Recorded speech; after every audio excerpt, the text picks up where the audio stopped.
man is back. Oh, okay, boys.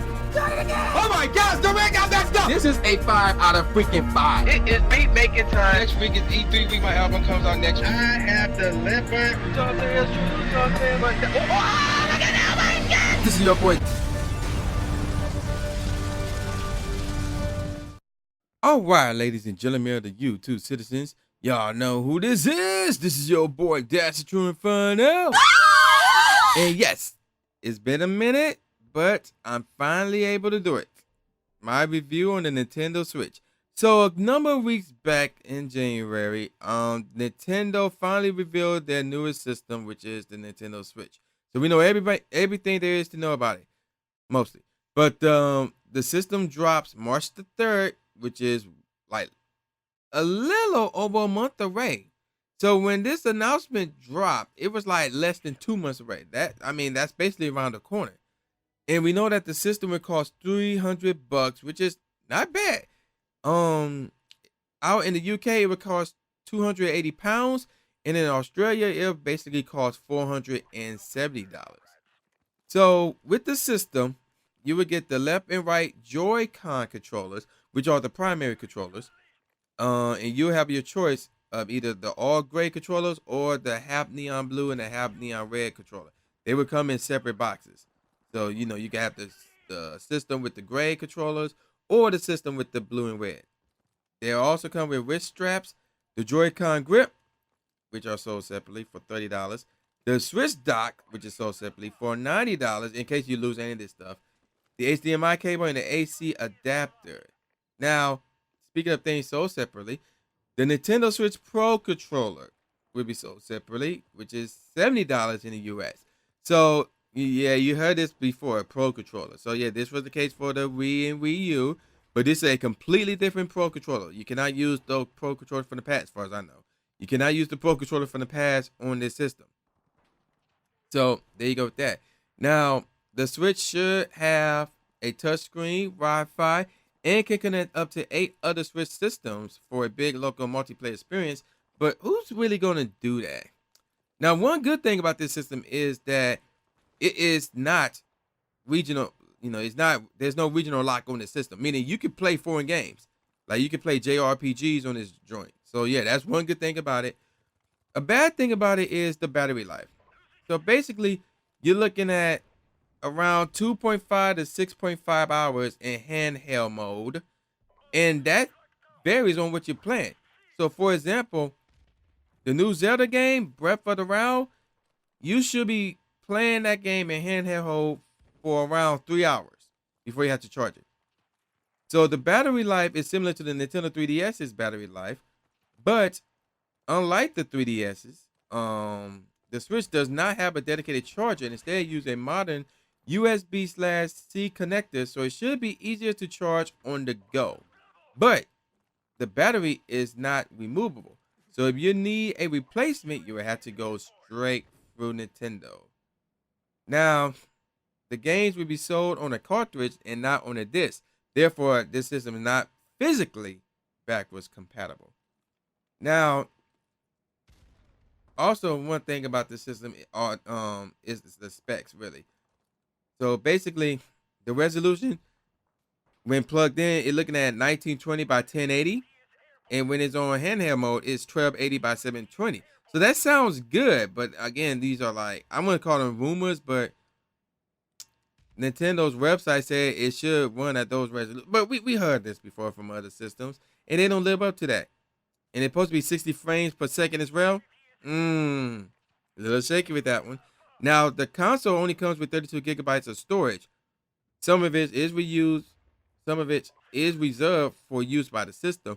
But it is compatible with micro SD, micro SD HC, and micro SD XC memory cards. A great improvement over the Wii U, which could only store data on internally powered hard drives. So, yeah, that's all good and dandy right there. And one more thing, there's a headphone mic jack in there, even though they talk about something for online chat. Yes, there will be online chat. The rumor is you will have to use your app on your cell phone, something like that. So now I'm like, and And again, there's other tech specs. So if you want to know about that, hit up Gamnesia, GAMNESIA.com, and they have an article about it, the tech specs behind the system. Now, let's get on with the game. So there's a few games coming out this year, but we want day one titles. As I mentioned, Zelda Breath of the Wild is a day one title. There's 10 games coming out on day one, March the 3rd. Alongside, obviously, that includes Zelda. And those 10 games are 1, 2 Switch, the Binding of Isaac Afterbirth Plus, I don't know what that is. And I seen 1, 2 Switch, it's like, blah. Just in 2017, blah. Human Resource Machine, I have no clue what that is. I Am Setsuna, okay, I know what that is, but still, blah. Little Inferno, don't know what that is. Skylanders Imaginators, blah. Super Bomberman R. At first, I'm like, what? And then I saw the gameplay, then I went like, blah. And World of Goo, I have no clue what that is. So basically, it's just Zelda and that's it. Again, Setsuna fans may like that, I Am Setsuna. Skylander fans may like that, Skylanders. And Bomberman skin, longtime Bomberman fans may like that, Super Bomberman R. And the key word there is may. Like, well, keywords rather.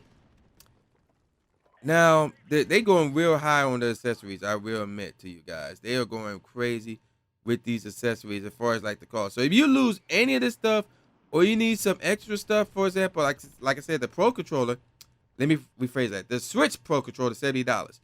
If you need some more Joy-Con controllers, you can get them as a set for $80. You can get it by himself for $50. If you need the charging grip for the Joy-Cons, it's $30. And the docking station is $90. So they're going up there with the accessories. It's pretty crazy.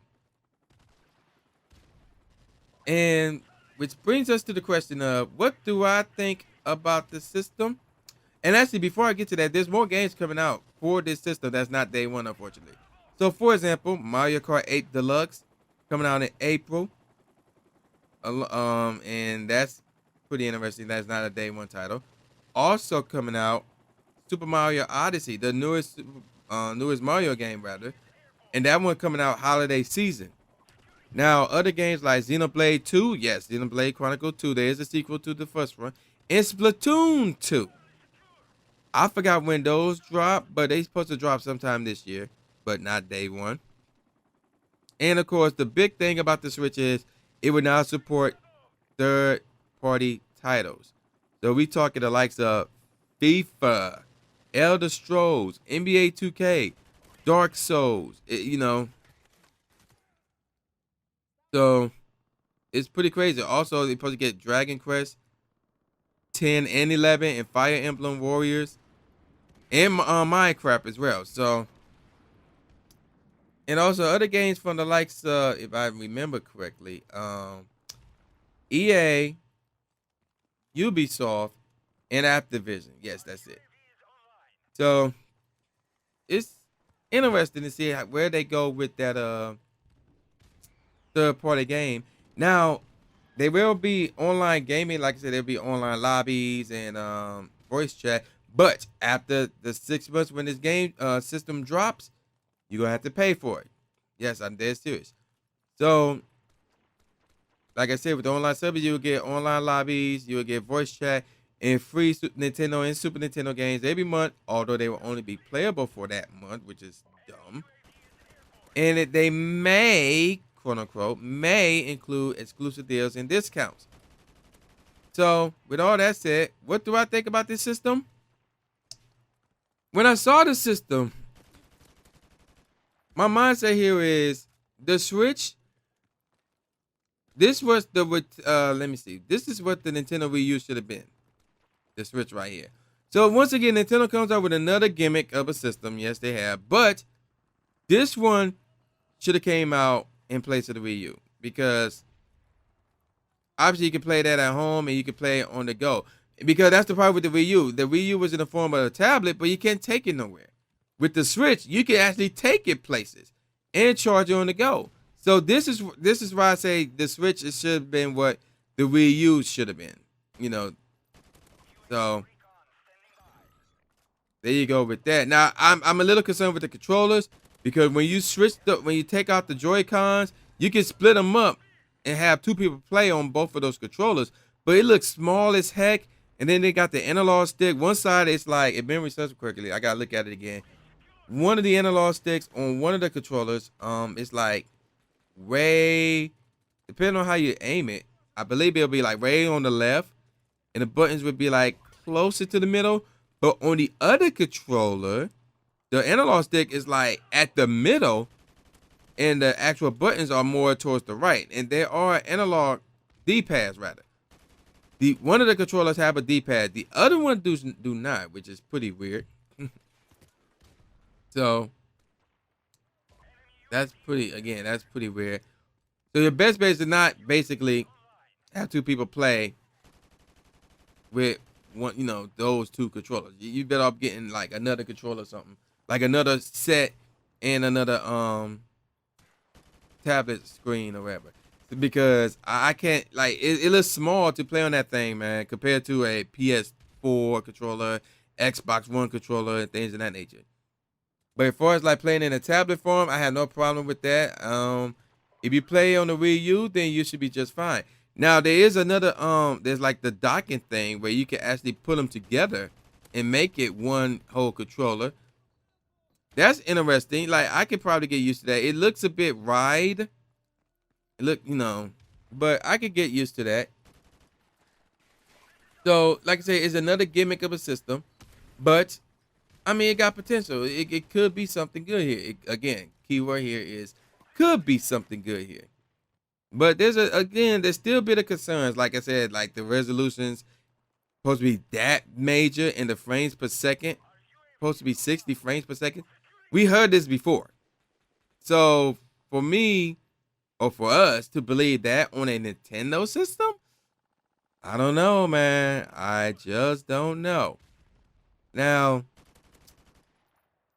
would I be getting this system right away? And before I get to that, actually, will this system compete with the likes of the PS4 and the Xbox One? Depends which version you're talking about here.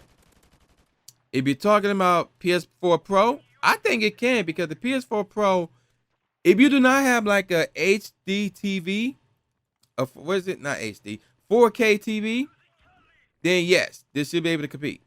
If you do have a 4K TV and you got the Pro, then no, because the Pro will be at its best on a 4K TV. Now, same thing with the Xbox One Slim or the Xbox One S. If you have a 4K TV, then no, the Switch cannot compete with the Xbox One S.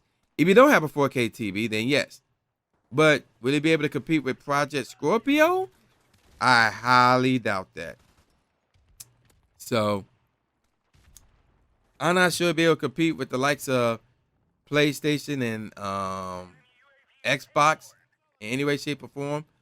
But it's a step in the right direction as far as competing with those, because Nintendo did say they wanted to focus on the gaming aspect of the system. While the other system, you can like live stream on there. You got all these apps and stuff that are not gaming related. So will I get this day one? No, because there's no games for it. Holiday season, I think I will, because then they're going to come out with like a Mario bundle that's either going to cost the same price as the system by itself, or $20 more, or $30 more, but that Mario game going to be 60. So holiday season, yes. Day one, no.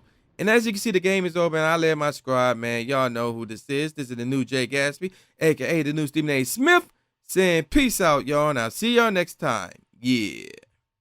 The most underrated brand. Mazda. Ooh, Mazda, huh? I'm gonna go with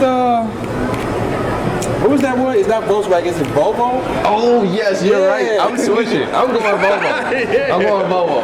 Yeah. They had some beautiful cars. Yeah, they kind of surprised me. Most overrated. Mercedes. What? I mean, any Mercedes you get,